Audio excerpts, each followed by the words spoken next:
올 1일 초 지난주에 너무 짧게 해가지고 제가 예배를 드린 건지 안 드린 건지 막 제가 헷갈리는 거예요.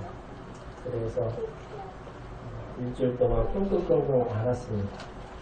말씀을 못하는 막혀있는 마음이 있더라고요. 그래서 도둑불 할 일, 투를 하게 된 거죠. 그런데 오늘 또 새해도 보고 세례도 하고 생활참도 하고 길게 하면 또 아니고 짧고 굵게 도둑불 투를 하고 이게 마음이 또 안 차면 쓰리를 할 수도 있고 일단 해보겠습니다. 오늘 이 고린도전서 9장 2절부터 18절에 있는 말씀은요, 사실 고린도 교회가 문제가 많은 교회였어요. 그죠? 근데 여러분 그거 아세요? 고린도전서 1장에 보시면 1장 2절을 이렇게 시작합니다. 고린도에 있는 하나님의 교회, 곧 그리스도 예수 안에서 거룩하여지고 성도라 부르시는 다른 자들과 이렇게 시작합니다. 성도예요. 거룩한 사람입니다. 이걸 세인트라고 그러죠. 그러니까 뭐냐면 카톨릭에서는 아주 특별한 사람만 세인트라고 하는 성인을 봅니다. 그런데 오늘 이 고린도 교회 탈도 많고 말도 많고 문제투성인 이 교회를 향해서 사도 바울은 성도라고 부릅니다. 여러분 이 은혜가 있기를 주님의 이름으로 축원합니다. 아멘. 옆에 있는 사람을 성도, 거룩한 사람이라고 불러줍니다. 우리는 알죠. 지난 여름에 이 사람이 무슨 짓을 했는지. 그럼에도 불구하고 우리는 성도라고 부르기로 하나님 안에서 믿음 안에서 정한 겁니다. 여러분 이 정한 믿음이 있기를 주님의 이름으로 축원합니다. 아멘. 그 정한 거라고 이야기를 하고 다니는 사람이 바로 오늘 사도 바울, 사도라는 사람이에요.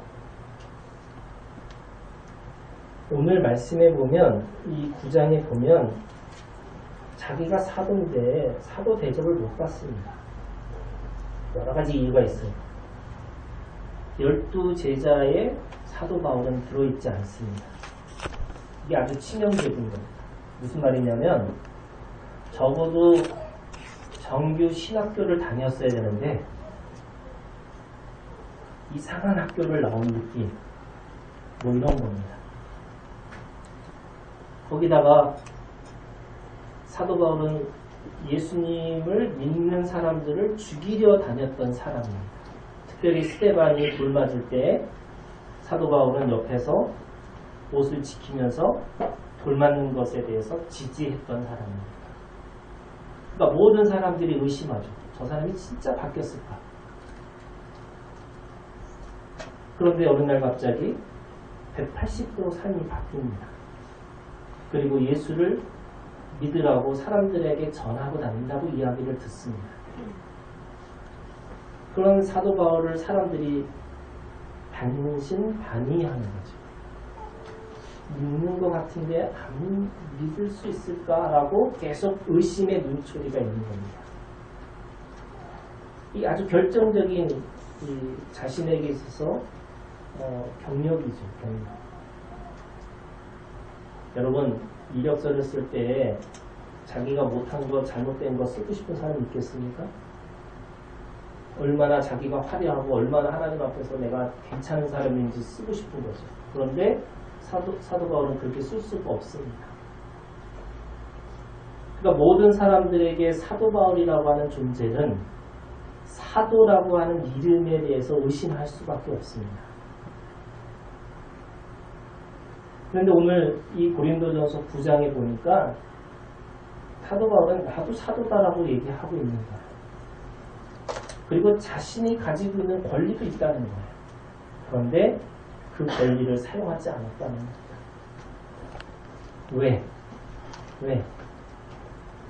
오늘 이 속의 말씀이 사도 바울의 자기가 사도임에도 불구하고 사도의 권리 그리고 너희들이 나한테 할 수 있는 의무를 내가 요구하고 내가 그것을 누릴 수 있음에도 불구하고 그걸 하지 않았다 라고 하는 것에 대해서 이야기합니다. 그것이 오늘 우리가 읽은 16절 고린도전서 9장 16절에 내가 복음을 전할지라도 자랑할 것이 없음은 내가 부득불 할 일이니라. 부득불 할 일이라. 이 부득불 할 일이라고 하는 것은 내가 무슨 난관이 오고 무슨 비난이 오고 또 어떤 사람들이 가지고 있는 평가나 어떤 사람들이 가지고 있는 어떤 눈초리가 있다 할지라도 내가 그 일을 할 수밖에 없는 부득불 할 일이라고 지금 사도 바울이 이야기하고 있는 겁니다. 이게 여러분 이 자본주의 사회 속에서는 돈 받고 하는 일이 제일 좋은 일이겠죠. 그죠? 제가 한 달에 한 1,000만 원씩 벌면 그죠? 우리 목사님 정말 대단하시오. 뭐 이렇게 하지 않을까요? 받아봤어야지. 우리가 서로 이 직장에서 보면요, 저도 이렇게 놀라운 것 중에 하나가 서로 연봉을 이야기하지 않는데요. 시험 받을까봐. 왜 연봉이라는 것 자체가 그 사람이 가지고 있는 능력, 그 사람이 가지고 있는 어떤 힘, 뭐 영향력, 뭐 이런 걸 다 지칭하고 있는 거 아닐까요? 그래서 돈을 받고 하는 일이 최고 일이라고 생각하는 거죠. 근데 여러분, 생명의 일은 돈을 안 받고 일하는 게 진짜 생명의 일이죠. 아니, 생명의 일은요, 돈을 주고 일하는 거예요. 네, 돈 주고 일하는 게 진짜 생명의 일이죠. 죄송한 얘기지만 우리 홍순애 원사님이 오늘을 위해서 얼마나 노력하시고 애쓰시는지 아세요? 우리 주영이는 알아야 되는데 뭐 선물 하나 만드시고 뭐 준비하시는데 그거를 돈 받고 일한다고 생각하면 아마 못 하실 거예요. 허리도 아프고 눈도 침침하시고 거의 맨날 병원에 다니시는 분이시잖아요. 저는 이렇게 병원을 너무 좋아하시는 분은 또 이렇게 처음 봤어요. 병원을 거의 매일 이렇게 출근하시는 분인데 아니 어떻게 그거를 열심히 그거를 여러분 이제 끝나고 나서 이따 선물 받으실 거예요. 네, 40개를 만들어 주셨어요. 40개. 누가 돈을 주고도 할 수 없는 일이고요. 그리고 돈을 안 받고도 할 수도 없는 거예요. 돈을 내면서 본인이 그걸 준비하시는 거예요. 이게 생명의 일이죠. 생명의 일. 우리 고이재 권사님, 주은아 집사님 우리 작은 음악회 하셨는데 500장 찍으시고 사람들 줄줄이 데리고 오시고 저는 솔직히 몰랐어요. 저는 머리를 미장원에서 했는지 몰랐어요. 그런데 그날 아침에 미장원에서 하신 머리래요. 나는 그걸 나중에 알았어요. 나는 원래 그렇게 하고 다니시는 줄 알았어요. 제가 여러분 음악회 하시는데 머리 좀 하고 오세요. 옷도 좀 제대로 입고 오세요. 라고 하시면 하실까요? 아니 누가 하라고 하지도 않았는데도 불구하고 자기가 돈을 내시고 자기가 그걸 머리를 하시고 그리고 사람들 앞에서 이렇게 쓰는 거예요. 이게 사람마다 부득불 할 일이라는 게 있는 거죠. 부득불 할 일이가 있어요.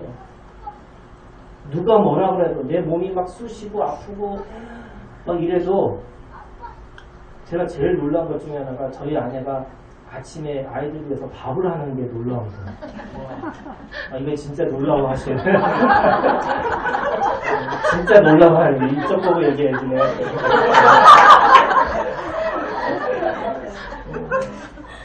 본인도 안 먹고 우리 집은 안 먹는다. 이게 원래.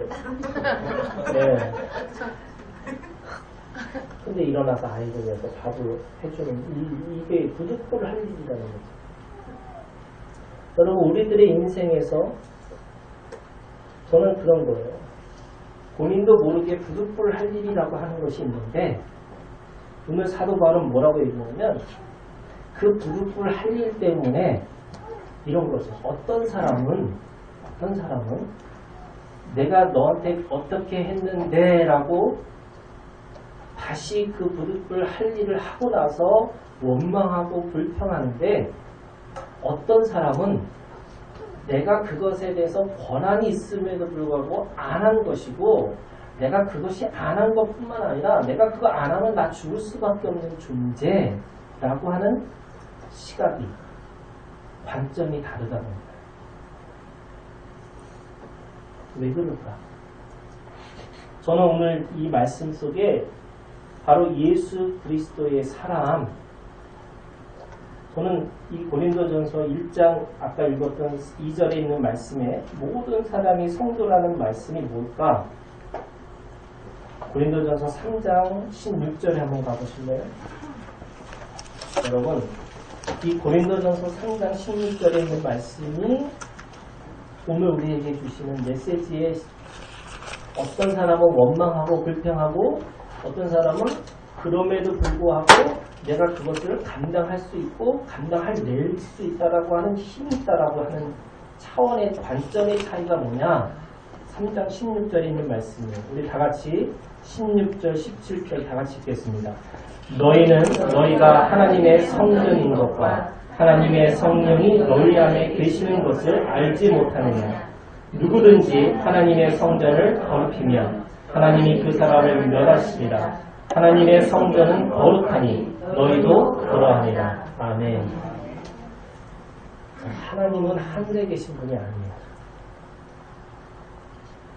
하나님은 내 안에 계시다고 부활하신 주님이 부활하신 성령으로 오늘 내 몸에 계시다고 말씀하고 계세요. 제가 얘기했죠. 제가 목소리가 녹음한 목소리하고 제 목소리가 달라요. 그죠?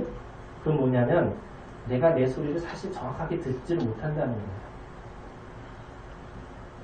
녹음한 소리를 들으니까 이게 내 소리인가? 제가 깜짝 놀랐어요. 이렇게 별론가? 굉장히 저는 멋있다고 생각을 하고 살았는데 그래서 그 녹음한 소리를 듣으니까 들을 수가 없더라고요. 자, 이런 거예요. 내 안에 성령님이 계세요.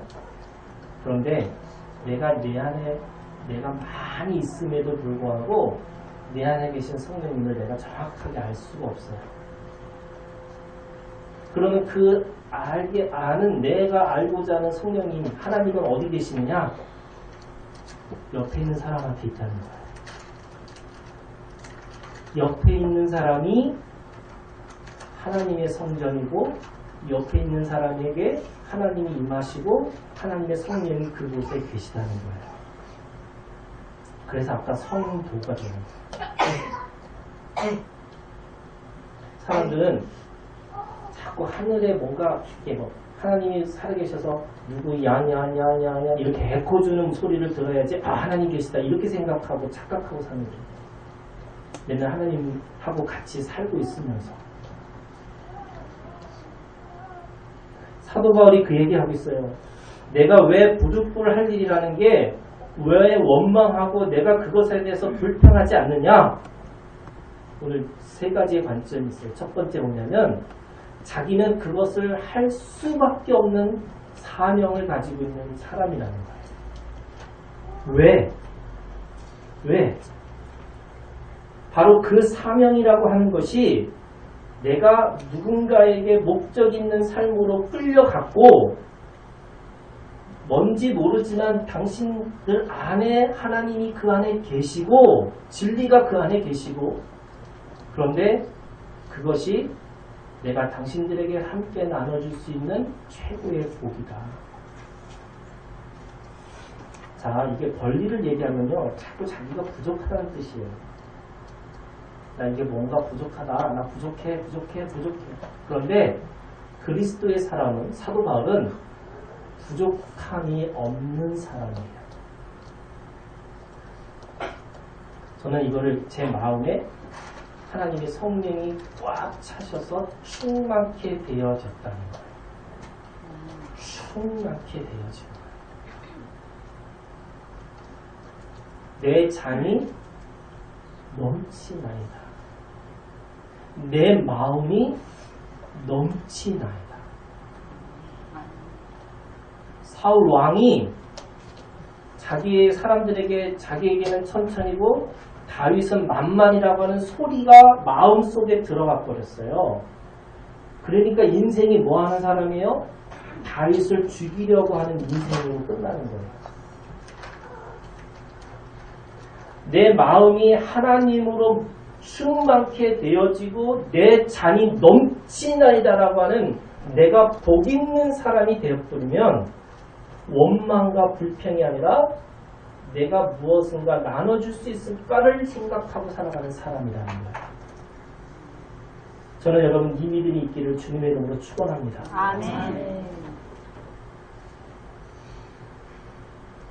충만케 되어지고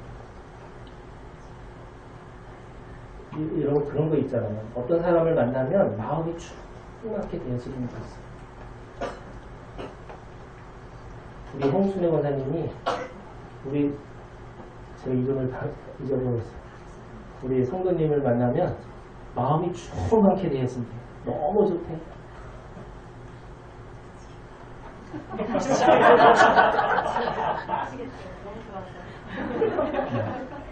우리가 서로 그런 마음이 있어야 되지 않나? 그런데 서로 만나면 자꾸 그냥 깝깝하고 답답하고 뭐 이런 마음이 있으면 안 되는 거잖아요.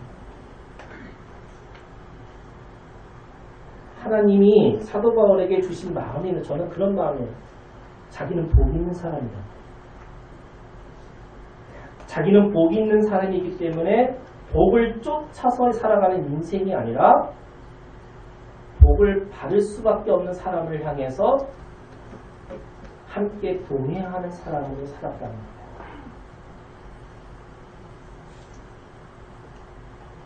오늘 우리가 사명이라는 게 뭘까? 여러분 우리에게 주신 사명이 뭐예요? 저는 그 사명이 내 안에 계신 예수를 나눠주는 건데 그 예수를 나눠주는 게 뭘까요? 교회 나오세요 이거예요? 아니에요. 물론 교회를 나오면 소리가 들리겠죠. 근데 교회가 아니라 당신 복 있는 사람이에요 라고 말해줍니다. 여러분 주님은 우리에게 오셔서 복된 소식 복음을 전하셨다고 말씀하셨어요. 그게 뭐예요? 당신 복 있는 사람이에요. 찌그러지고 이그러지고 깨지고 부서지고 그래서 당신은 성문 밖에 있는 그래서 하나님 앞에 저주받은 사람이라고 살아가는 인생처럼 보이지만 당신은 복 있는 사람이라고. 누가 복 있는 사람이라고 말해줄 수 있어요? 복이 충만케 되어진 사람. 저는 그게 사도예요. 제자는 예수님을 향해서 가는 사람이라면 사도는 예수님에서 세상을 향해서 나가는 사람이에요.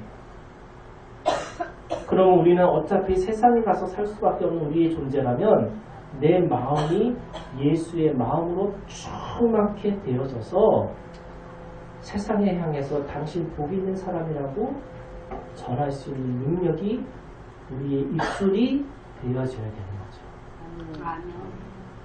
에스겔은 더 심각하게 얘기합니다. 에스겔은 그거 안 하면 저주가 그 사람한테 가는 게 아니고 그 저주가 나한테 온다는 거예요.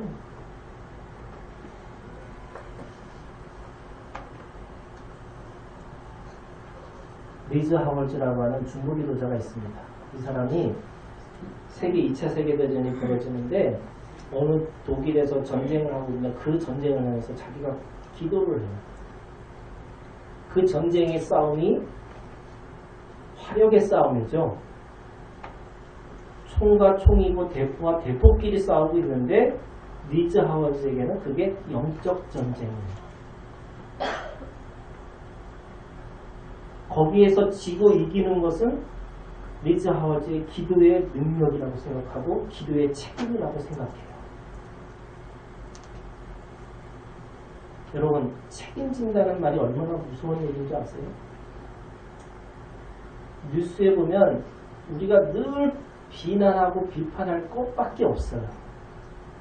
근데 여러분, 어쩌면 우리는 그 비난과 비판의 자리가 아니라 복 있는 사람으로서 책임을 지고 살아가는 그리스도인의 삶이 있는 거죠.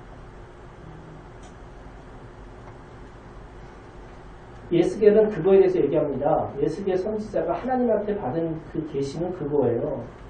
그 사람을 비난했다고 해서 그 사람을 죽이겠다는 게 아니라 얘는 당연히 죽는 거고 너에게도 그 책임을 묻겠다는 거예요. 저는 한국교회 욕하는 사람 너무 많이 만났어요. 교회 목사님, 성도들 그 사람들 얘기하는 거 보면 한국교회가 왜 이렇게 됐는지 이해가 안 될 정도로 그런 거잖아요. 우리도 한번 모이면 2시간, 3시간 그죠? 대통령 욕하다가 그 다음에 또 누구 욕하다가 또 누구 욕하다가 다 욕하는 사람밖에 없어요. 그리고 그게 제일 재밌어요.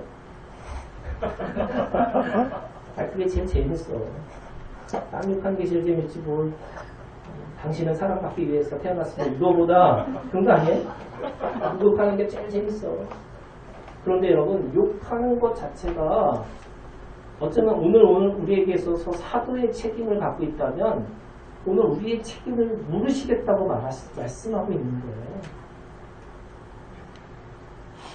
우리의 책임이 있어요, 책임. 사도 바울은 오늘 그 책임에 대해서 뭐라고 얘기하고 있냐면 예수 그리스도의 사람은 복 있는 사람으로 내가 분명한 목적이 있고 그 목적 속에서 공동체를 살릴 수밖에 없는 내 사명이 있다. 그래서 나는 그 일을 불불했다. 그거 안 하면 내가 죽는다. 여러분, 그거 안 하려면 어떻게 해야 돼요? 비교하지 마세요. 나는 나야. 제가 페이스북에도 글을 썼지만 왜 하나님은 왜 나한테 비리를 보여주시고 왜 나한테 그렇게 비판할 거리를 주셨을까? 아예 몰랐으면 안 했을 텐데 문제제기도 안 했을 텐데. 그런데 여러분, 비교하는 게 아니죠. 그냥 나는 나야. 하나님은 나한테 그렇게 나에게 그런 사명을 이 시대에 주셨어요. 이게 좋은 일인지 나쁜 일인지 모르지만 이랬던 저랬던 여러분, 하나교회 여러분들 지체예요. 이게 축복인지 저주인지 잘 모르지만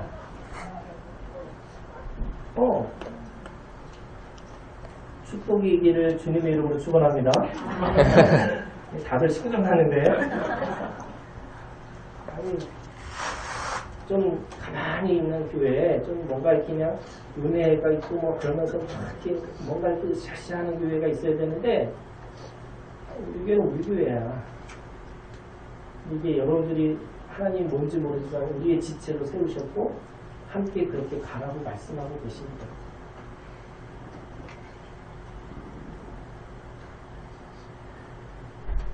부러워하지 마세요.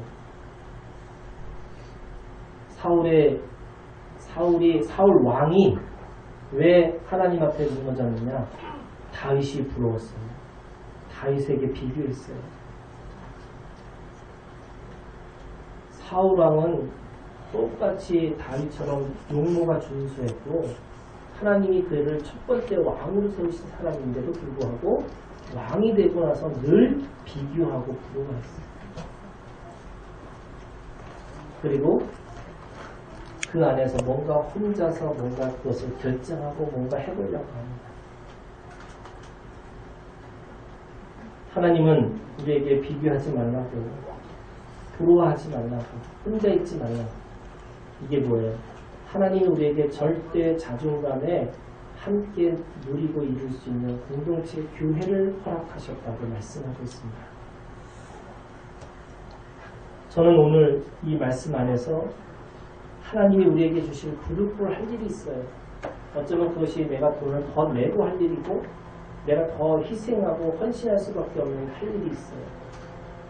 여러분, 이것이 오늘 우리에게 주신 하나님의 사명이라고 한다면 하나님 앞에 기쁜 마음을 가지고 내가 내 마음에 하나님이 충만케 되어지신 것을 믿고 그 일들을 감당하면서 주님 앞에 상급을 받아가는 우리 하나님의 지체들이 되기를 주님의 이름으로 축원합니다.